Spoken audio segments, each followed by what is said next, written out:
Hey YouTube, it's Steve. I know it's been a really long time since I posted the video, but I figured it's about time I did. As you know, the last video I really posted was in April, and I was working on the Sega Genesis mod down there. Well, I got that perfectly working. I had all the controllers hooked up, all wired in, and it worked extremely well. I basically converted my cabinet to a Sega Genesis cabinet.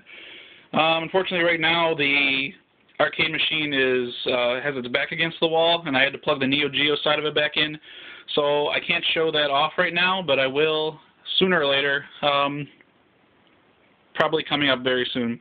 But what I do want to show is something I got a couple weeks ago. It's a Virtual Boy. So if you don't know anything about the Virtual Boy, essentially Nintendo wanted a console that would squeeze in between the Super Nintendo and the N64. Both Sega and Sony had their PlayStation and their Saturn in 1995, and the N64 wasn't slated to come out until 1996. So they needed to use this in order to tie people over. So essentially what this is a virtual reality console. It's you stick your head in here. It's a visor that comes on the stand, and this controller here, which has a battery pack on it, which holds 6 batteries. I don't know how long it lasts. I have yet to have it dead yet. And the graphics are all in red. This was to save costs. I guess they did experiment with color, but they found that it was too expensive, prohibitively expensive, so they didn't. I would show you some gameplay, but I'd have to stick. Well, let's see what happens if I try and play. Oh, right, I have a game in here. I'll go grab one in a second and show you. But yeah, here's my Virtual Boy. So come over here on Craigslist. I got an awesome deal. I got all these games. These games are all boxed. If you don't know anything about Virtual Boy game prices, these go for about, maybe boxed, about 30 to 40 a piece. So I'm really happy to have picked these up. I actually only paid $100 for all of this and the Virtual Boy. Oh, and I got, just a second.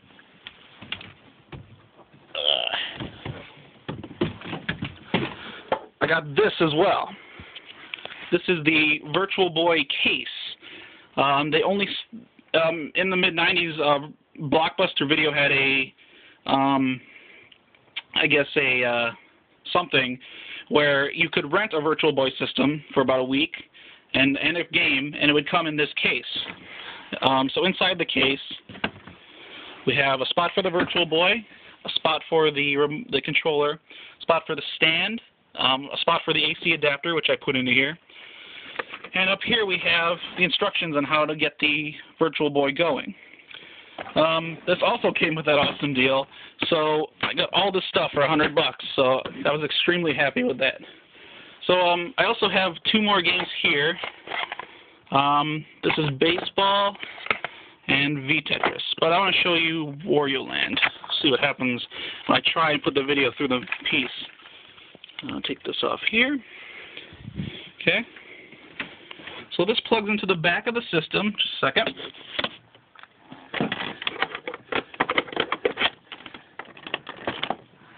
Okay, we switch it on here. Let's see. I'm looking into the left eyepiece and see what comes up. Oh, very cool. You can actually see it.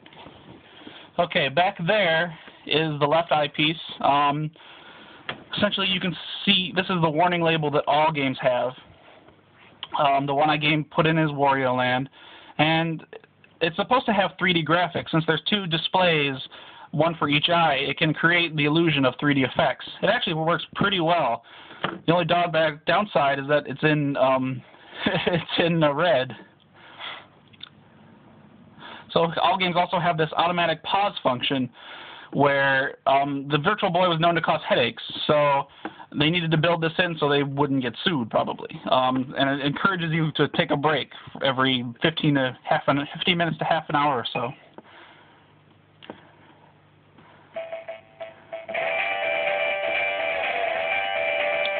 So yeah, this is Wario Land. As you can see, it has pretty good graphics. It actually has a 20 megahertz 32-bit processor in it, So it's actually more powerful than the Game Boy Advance was, and that came out 6 years later.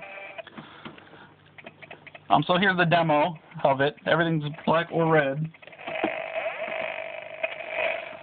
If you can see the big spike things, that actually looks like it's popping out at you in the 3D mode. Obviously, you can't see this because you can only see one.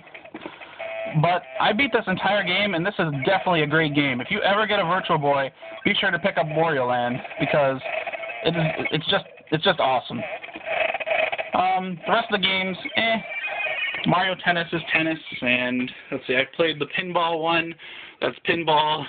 Tolero Boxer is pretty good. That's like Punch-Out, but in 3D and first person, which is great.